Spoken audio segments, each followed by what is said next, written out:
जय भोलेनाथ। ओम नमः पार्वती पते हर हर महादेव। मकर संक्रांति खिचड़ी की आप सभी भक्तों को बहुत बहुत शुभकामनाएं। प्रिय भक्तों, हिंदू सनातन धर्म में मकर संक्रांति का त्योहार बहुत ही महत्वपूर्ण है। पुराणों के अनुसार इस दिन भगवान सूर्य देव अपने पुत्र शनि देव से मिलने जाते हैं, जो मकर संक्रांति के स्वामी हैं, और इस दिन शनि देव अपने पिता के स्वागत और पूजा के लिए उन्हें काले तिल अर्पित करते हैं। यह त्योहार पिता और पुत्र के बीच सुख सौभाग्यपूर्ण रिश्ते का प्रतीक है और मकर संक्रांति भगवान विष्णु की असुरों पर विजय के प्रतीक के रूप में मनाई जाती है। आज के दिन माघ कृष्ण प्रतिपदा से युक्त पुनर्वसु व पुष्प नक्षत्र के युग्म संयोग बन रहे हैं। पुष्प नक्षत्र विकास, शुभता, धन समृद्धि और आध्यात्मिक विकास का प्रतिनिधित्व करता है। इस दिन सूर्य के मकर राशि में प्रवेश करने से खर मास समाप्त हो जाएगा। इसके बाद मांगलिक कार्य शुरू हो जाएंगे।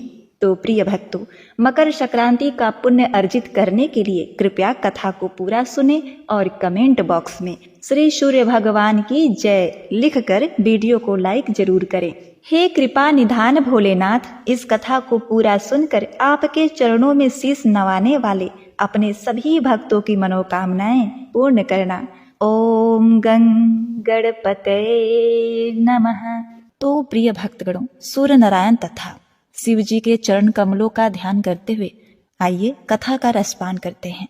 सबसे पहले श्रवण करेंगे पुण्य फल देने वाली पोपाबाई की कथा। किसी गांव में एक भाई बहन रहते थे। भाई की शादी हो गई थी, लेकिन उसकी बहन की शादी नहीं हुई थी। बहन का नाम पोपाबाई था। पोपाबाई हमेशा व्रत और नियम करती थी। एक दिन उनके भाई भाभी ने उनसे शादी करने के लिए कहा, तब उन्होंने शादी करने से मना कर दिया। उन्होंने अपने भाई भाभी से कहा कि मेरे रहने के लिए गांव के बाहर एक झोपड़ी बनवा दो। यदि मैं आपके घर में रहूंगी तो गांव वाले भी आपको न जाने क्या क्या कहेंगे, और जवान बहन बेटी अपने मायके में रहे ये भी किसी को अच्छा नहीं लगेगा। मैं उसी झोपड़ी में गांव के बाहर रह लूंगी, अपना जीवन व्यतीत कर लूंगी। प्रिय भक्तों, अब पोपाबाई ने सभी गांव वालों से कहा, हे गांव वालों, आप लोग अपने अपने गाय बछड़ों को मेरे झोपड़ी के पास घास चरने के लिए छोड़ दिया करो। मैं सभी गाय बछड़ों का देखभाल किया करूंगी। जो भी बचा खुचा खाना हो वह भिजवा देना, मैं वही खा कर रह लूंगी। प्रिय भक्तों, इसी तरह बहुत दिन बीत गए। एक दिन उस देश का राजा शिकार खेलने जंगल जा रहा था कि उसकी नजर गांव के बाहर बने पोपाबाई के झोपड़े पर पड़ी। राजा झोपड़े के पास जाकर आवाज लगाने लगा। राजा ने लोगों से सुन रखा था कि पोपाबाई अत्यंत ही सुंदर है। अब क्या था, राजा ने झोपड़ी के बाहर आवाज लगाया, यहाँ कौन रहता है? जब कोई उत्तर नहीं मिला तो झोपड़े के दरवाजे को खटखटाने लगा। खटखटाने की आवाज सुनकर पोपाबाई ने अंदर से पूछा, बाहर कौन है? बार बार दरवाजा क्यों खटखटा रहे हो? क्या काम है? तब राजा ने उत्तर दिया, मैं इस देश का राजा हूं। मैंने सुना है तुम अत्यंत ही सुंदर हो। मैं तुम्हारे साथ विवाह करना चाहता हूं। पोपाबाई ने कहा, अपने महल को लौट जाओ राजन। मैं पराये पुरुष का मुंह नहीं देखती। मैंने शपथ ली है कि मैं कभी भी विवाह नहीं करूंगी। मैं आजीवन कंवारी रहूंगी और भगवान के भक्ति में लीन रहूंगी। लेकिन राजा ने उसकी बात पर ध्यान नहीं दिया और बलपूर्वक पोपाबाई को उठा लिया। अपने घोड़े पर बैठाकर महल की ओर चल पड़ा। पोपाबाई ने राजा को श्राप दिया कि हे राजा, तेरे इस दुष्टता के कारण तेरा राजपाट सब नष्ट हो जाएगा। महल में पहुंचकर राजा ने अपनी सारी रानियों से सारी बात बताई। पूरी बात सुनकर रानियों ने कहा, हे महाराज, हम आपसे अनुरोध करते हैं। पोपाबाई बड़ी ही धर्मपरायण है। उसने प्रतिज्ञा की है कि वह कंवारी रहेगी, भगवान का भजन करेगी। भगवान के प्रति उसने अपने आप को समर्पित किया है। इसलिए हे राजन, आपने उसका हरण करके बहुत बड़ा पाप किया है। हमारी आपसे विनती है कि आप पोपाबाई को सही सलामत उसकी झोपड़ी में छोड़ आएं। प्रिय भक्तगणों, रानियों के कहे अनुसार राजा पोपाबाई को फिर से उसकी झोपड़ी पर छोड़ने के लिए चल पड़ा। अब क्या था, पोपा बाई का श्राप तो कहीं जाने वाला नहीं था, कहीं न कहीं तो लगता जरूर। रास्ते में पाप की नदी आई जिसमें राजा डूब गया और पोपा बाई की भी मृत्यु हो गई और वह मर करके धर्मराज के दरबार में पहुंची। वहां धर्मराज ने उनका स्वागत किया और स्वर्ग का राज दे दिया। इसी तरह समय बीतता है। वहीं पास के एक गांव में एक सेठ सेठानी की मृत्यु हुई। वे दोनों मृत्यु लोक से स्वर्ग लोक आए, लेकिन स्वर्ग का दरवाजा बंद पड़ा था। उन दोनों ने धर्मराज से स्वर्ग का द्वार खोलने के लिए विनती की। तब धर्मराज ने कहा, इस पर पोपा बाई का राज है। सेठ सेठानी ने कहा, हम पोपा बाई को नहीं जानते, कौन है पोपा बाई? तब धर्मराज ने कहा कि मैं तुम दोनों को 7 दिन के लिए मृत्यु लोक में भेजता हूं। वहां जाकर 8 कटोरे में राई भरकर 5 कपड़ा रखकर कहानी सुनना, उद्यापन करना और ऐसा कहना, राज है पोपा बाई का, लेखा लेगी राई राई का, पोपा बाई की जय। हे पोपा बाई, आप सभी भगवान के भक्तों को स्वर्ग लोक की प्राप्ति कराना। जय हो पोपा बाई, जय विष्णु भगवान, जय शिव शंकर। प्रिय भक्तगणों, अब आइए श्रवण करते हैं मकर संक्रांति की दूसरी कथा, काले तिल के दान करने की कथा। पौराणिक कथाओं के अनुसार सूर्यदेव और शनिदेव में अच्छे संबंध नहीं थे। दरअसल इसका कारण था सूर्यदेव का शनि की माता छाया के प्रति उनका व्यवहार। दरअसल सूर्य भगवान की 2 पत्नी थीं, संज्ञा और छाया। वे छाया से प्रेम नहीं करते थे। दरअसल शनिदेव का रंग काला होने के कारण सूर्यदेव ने उनके जन्म के दौरान कहा था कि ऐसा पुत्र मेरा नहीं हो सकता है। इसके बाद से ही सूर्यदेव ने शनिदेव और उनकी माता छाया को अलग कर दिया। जिस घर में वे रहते थे उसका नाम था कुंभ। प्रिय भक्तगणों, छाया को अपने पति सूर्यदेव के ऐसे व्यवहार से बहुत ही दुख हुआ कि जिस पिता का वह बालक है, वही पिता अपने बालक को अपना पुत्र मानने से इनकार कर रहे हैं। शनिदेव को अपने पुत्र के रूप में स्वीकार ही नहीं कर रहे थे। इससे क्रोधित होकर छाया ने उन्हें श्राप दे दिया था। माता छाया ने सूर्यदेव को कुष्ठ रोग का श्राप दिया था, जिससे क्रोधित होकर सूर्यदेव ने छाया और शनि का घर जलाकर राख कर दिया था। प्रिय भक्तों, सूर्यदेव के पुत्र यम ने सूर्यदेव को उस श्राप से मुक्त किया था। साथ ही उनके सामने क्षमा भी मांगी थी कि वह उनकी माता यानी कि छाया के साथ अपने व्यवहार में बदलाव लाएं। इसके बाद सूर्यदेव छाया और शनि से मिलने के लिए उनके घर पहुंचे। जब सूर्यदेव वहां पहुंचे तो उन्होंने देखा कि वहां कुछ भी नहीं था, सब कुछ जलकर बर्बाद हो गया था।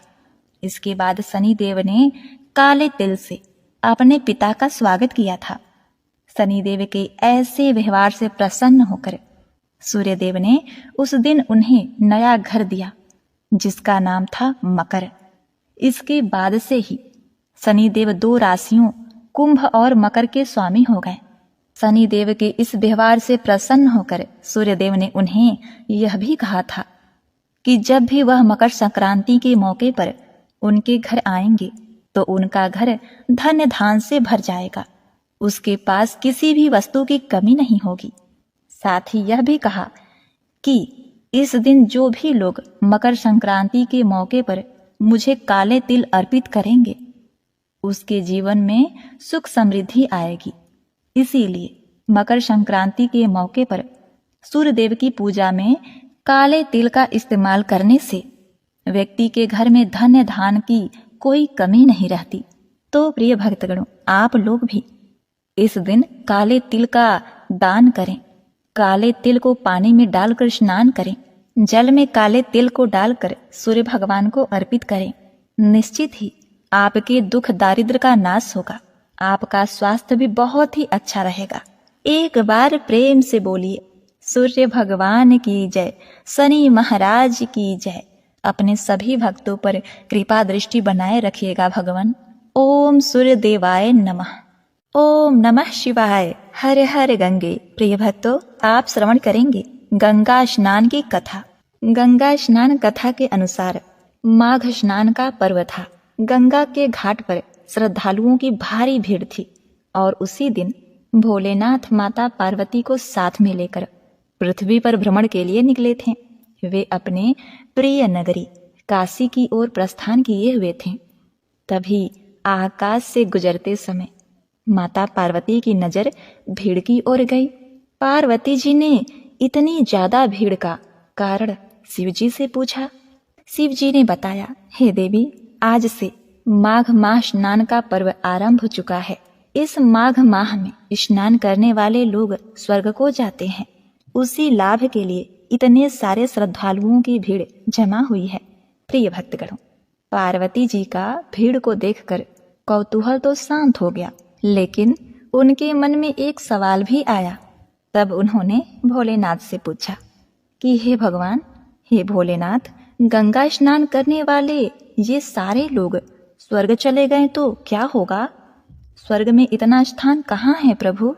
फिर लाखों वर्षों से लाखों लोग इस तरह गंगा स्नान करके स्वर्ग पहुंच रहे हैं, तो वे लोग कहाँ हैं? स्वर्ग में उन्हें कहाँ स्थान मिला है?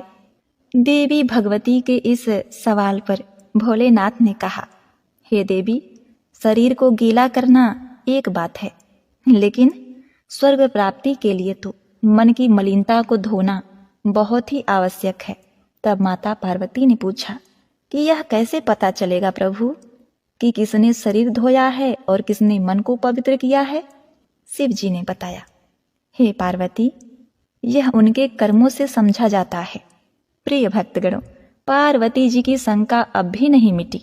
तब शिव जी ने अपने प्यारी पत्नी पार्वती जी के मन में चले सारे सवालों के समाधान के लिए उन्हें कहा, हे देवी, चलो मैं तुम्हें सारी बात एक प्रत्यक्ष उदाहरण के माध्यम से समझाने का प्रयत्न करता हूँ, लेकिन इसके लिए हमें एक नाटक करना होगा। तब क्या था, शिव जी तुरंत ही एक कोढ़ी का रूप बदल लेते हैं और रास्ते में लेट जाते हैं और माता पार्वती को कहते हैं, हे देवी, आप एक अत्यंत ही सुंदरी का रूप धारण कर लीजिए। वैसे तो आप अत्यंत ही सुंदर हैं। अब क्या था, माता पार्वती अपना रूप बदलकर कोढ़ी बने शिव जी के साथ गंगा स्नान के लिए जाते मार्ग के किनारे बैठ गईं। गंगा स्नान करने वाले लोगों की भीड़ उन्हें देखने के लिए रुकती। ऐसी अलौकिक सुंदरी के साथ ऐसा कुरूप कोढ़ी सबको देखकर हैरानी हो रही थी और सबको आश्चर्य भी हो रहा था। कौतूहल में सभी इस बेमेल जोड़ी के बारे में पूछताछ करते, आपस में कानाफूसी करते। माता पार्वती जी शिव जी द्वारा रटाया विवरण उन्हें सुनाती रहती। अब देखिए, देवी पार्वती सभी को यह बताती कि यह कोढ़ी मेरा पति है। गंगा स्नान की इच्छा से हम यहाँ आए थे। गरीबी के कारण इन्हें कंधे पर रखकर लाई हूँ। बहुत थक जाने के कारण थोड़े विराम के लिए हम यहाँ बैठे हैं। प्रिय भक्तों, रास्ते में आते जाते कई लोग तो देवी पार्वती को देखकर उन्हें अपने पति को छोड़कर अपने साथ चलने की बात कहते। अब उनकी बातें सुनकर माता पार्वती को बहुत क्रोध आता, लेकिन शिव जी ने उन्हें शांत रहने का वचन जो ले लिया था, इस कारण माता पार्वती को ना चाहते हुए भी शांत रहना पड़ता। माता पार्वती तो यह सब बातें सुनकर सोच रही थी कि भला ऐसे भी लोग गंगा स्नान के लिए आते हैं, ये स्वर्ग जाने की कामना रखते हैं। ऐसे लोग जो किसी दूसरे स्त्री पर नजर गड़ाए रखते हैं, क्या ये स्वर्ग के अधिकारी हैं? माता पार्वती के चेहरे की निराशा देखने ही लायक थी।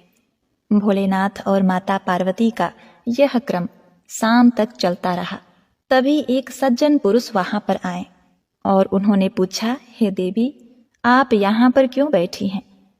ये कौन है और इस तरह असहाय पड़े हुए हैं? माता पार्वती ने कहा, यह मेरे पति हैं।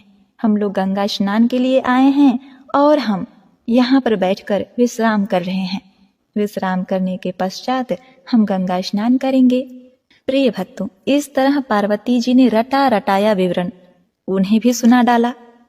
यह सुनकर उस सज्जन पुरुष के आंखों में आंसू भर आए। उन्होंने सहायता का प्रस्ताव किया और कोढ़ी को कंधे पर लाद कर गंगा तट तक पहुंचा दिया और यहाँ तक कि वे लोग गंगा स्नान कर भी लेते हैं। उसके बाद उस सज्जन पुरुष ने जो अपने साथ में सत्तू लाया था उन दोनों को खाने के लिए दिया और फिर सुंदर स्त्री बनी माता पार्वती को बारंबार नमन करते हुए कहा, हे देवी, आप जैसी देवियां ही इस धरती के स्तंभ हैं। धन्य हैं आप जो इस प्रकार अपना धर्म निभा रही हैं। ऐसा कहकर वह पुरुष दोनों को प्रणाम करता है। भगवान शिव और माता पार्वती ने उसे आशीर्वाद दिया। शिव पार्वती वहां से उठे और कैलाश की ओर चल पड़े। शिव जी ने रास्ते में कहा, हे देवी, हे पार्वती, इतनों में से एक ही व्यक्ति ऐसा था जिसने अपना मन धोया और स्वर्ग के लिए सुगम रास्ता बनाया। गंगा स्नान का महालय तो सही है, पर इसके साथ मन भी धोने की शर्त लगी है। तब माता पार्वती समझ गईं कि आखिर क्यों इतनी संख्या में गंगा स्नान करने के बाद भी और गंगा का निर्मल महालय होने के बाद भी स्वर्ग नहीं पहुंच पाते, और क्यों गंगा स्नान के पुण्य फल से वंचित हो जाते हैं। क्योंकि उन्हें विश्वास नहीं होता कि गंगा स्नान करने के बाद भी उनके पाप धुल जाएंगे।